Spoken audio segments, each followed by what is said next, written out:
What is the best way to prepare plastic molds before pouring chocolate to prevent sticking? Hello there!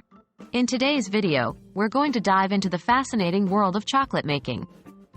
Specifically, we'll address a common question: how to best prepare plastic molds before pouring in the chocolate to prevent sticking. This video is all you need to master this process, so let's dive in. Why is preparing plastic molds important? In the world of chocolate making, the preparation of your plastic molds is of utmost importance. Not preparing the molds properly can lead to the chocolate sticking to the molds, which in turn can ruin the appearance of your final product. Preparing your molds well ensures a smooth, shiny finish to your chocolate and allows for easy unmolding. How to clean your molds? Start by cleaning your molds. This is a critical step to ensure there's no residual chocolate or dust. Use warm, not hot, soapy water and a soft cloth to clean the molds, then rinse them thoroughly and dry them completely. Never use abrasive cleaners or tools as they can scratch the molds and cause the chocolate to stick. Do I need to temper my chocolate? Yes, you absolutely need to.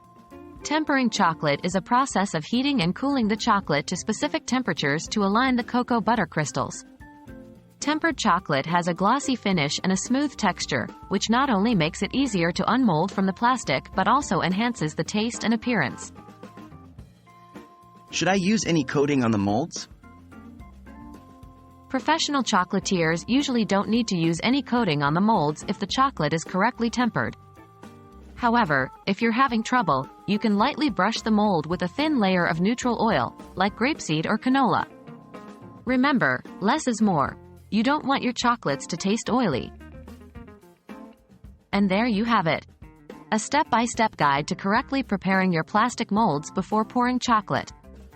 With these tips in mind, you'll be able to create beautiful, shiny, and smooth chocolates that release easily from the mold every time. Remember, patience and practice are key in chocolate making. We hope you found this video helpful. Happy chocolate making!